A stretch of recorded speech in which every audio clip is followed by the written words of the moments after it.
Cerita diawali dengan kematian seorang legendaris kungfu yang diracuni entah oleh siapa, di mana kisah akan berfokus pada salah satu muridnya yang baru saja tiba dari luar negeri, namanya Jen Chen. Ini orangnya. Jen Chen nampak tak terima dengan kematian sang guru besar yang sudah dianggapnya sebagai ayah sendiri, untuk kemudian dia ngagoak dan mencoba untuk menggali kuburan sang guru besarnya, tapi hal itu berhasil dicegah oleh sang paman yang langsung mencocol kepalanya.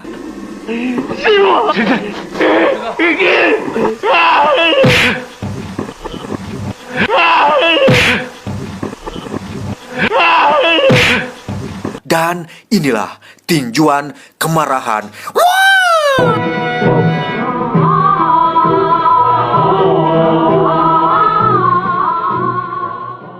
Berhari-hari Jen Chen tidak makan bukan karena tidak punya beras, tetapi karena syok atas kematian sang guru, di mana Jen Chen curiga bahwa ada seseorang yang menginginkan kematian guru besarnya tersebut.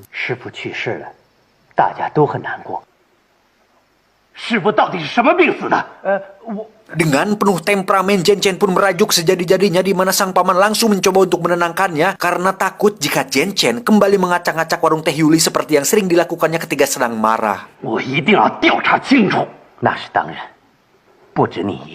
Singkat cerita, diadakanlah upacara untuk mengenang kepergian sang guru besar, dan tak lama datanglah beberapa orang yang tergabung dalam perguruan bela diri Jepang, di mana mereka menantang perguruan bela diri Cina untuk membuktikan bahwa bela diri Jepanglah yang terbaik dan nomor satu.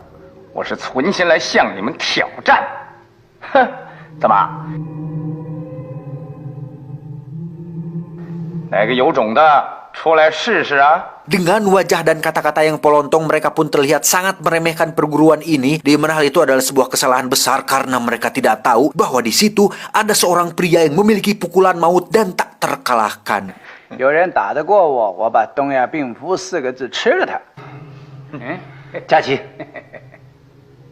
Jen Chen pun terlihat sangat gergetan ingin segera membogem babangusi orang ini, namun sang paman lagi-lagi berusaha untuk meredamnya sehingga Jen Chen tidak jadi mengeluarkan pukulan mautnya tersebut. Dan bukannya segera pergi dari sana, orang itu malah mentoyor-toyor dan menampar-nampar wajah Jen Chen, di mana hal itu adalah sebuah tindakan yang bodoh sekali karena Boyka dan John Wick sendiri pun tak akan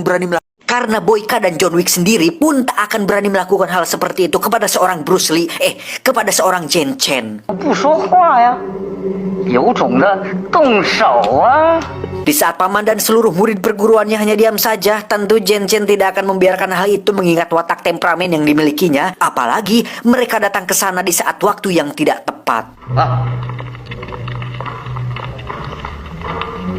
Alhasil, Jen Chen pun datang sendirian ke perguruan bela diri Jepang dengan membawa kembali papan bertuliskan kata-kata yang merendahkan bela diri Cina, di mana Jen Chen berniat untuk membuktikan bahwa mereka, orang Cina, bukanlah orang yang hanya bisa mengimpersonate produk-produk dari negara barat.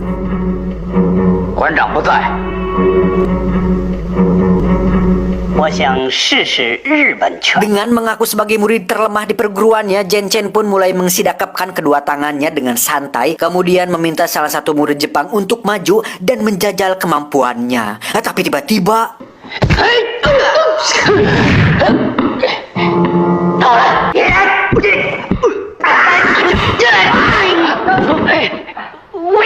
karena Jen Chen mampu mengalahkan dua seniornya, mereka semua pun akhirnya turun tangan dengan membuat sebuah lingkaran dan mengepung Jen Chen. Namun hal ini jelas tidak akan membuat Jen Chen bergeming sedikit pun, dan justru malah membuka baju untuk mulai serius dengan pertarungannya. Dan ingat, jangan salahkan Jen Chen jika mereka semua mengalami cedera dengan rasa sakit yang tidak pernah mereka bayangkan sebelumnya. Sampai segitunya loh, saya tidak berlebihan sih, soalnya Bruce Lee kan emang aslinya jago banget gelut gitu. Kungfu lah, Wung Chun.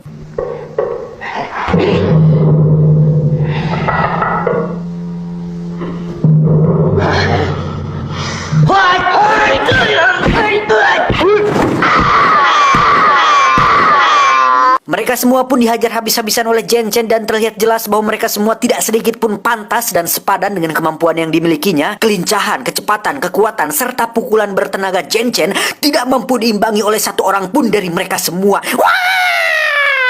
Apa sih anjing?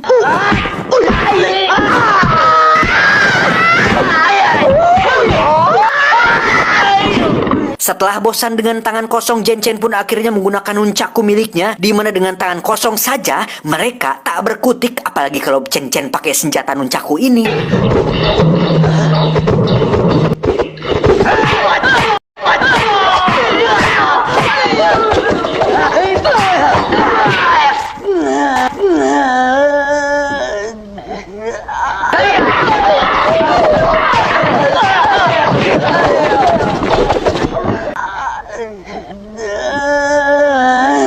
Setelah semua murid Jepang tumbang, kini giliran sang gurunya yang turun tangan langsung, yang sebenarnya beliau terlihat sedikit ragu dan menelan ludah setelah melihat kemampuan Chen. Namun dengan semangat para penjajah, beliau pun nekat melawan Chen tanpa menghiraukan kesehatannya sendiri.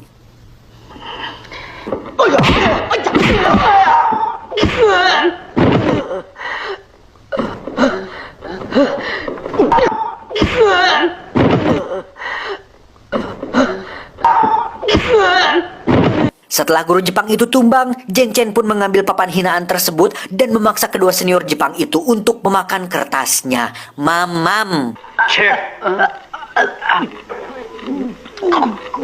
Ini adalah Hiroshi, sang guru besar dari perguruan bela diri Jepang, di mana beliau nampak murka dengan tindakan Chen dan menyuruh semua muridnya untuk menyerang balik perguruan bela diri Cina. Alhasil, paman dan seluruh murid bela diri Cina pun tak bisa berbuat apa-apa karena kondisi mereka yang belum siap tempur, sehingga para Jepang itu berhasil masuk dan mengacak-ngacak seluruh isi dari padepokan.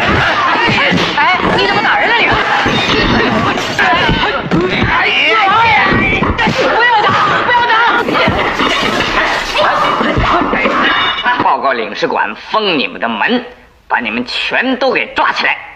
Saat Chen pulang, dia pun sempat disalahkan atas sikapnya yang telah bertindak sembrono yang akhirnya menyebabkan semua ini terjadi, sehingga sang paman dan yang lainnya meminta Chen untuk pergi karena dianggap bisa membahayakan perguruan ini ke depannya. 离开上海。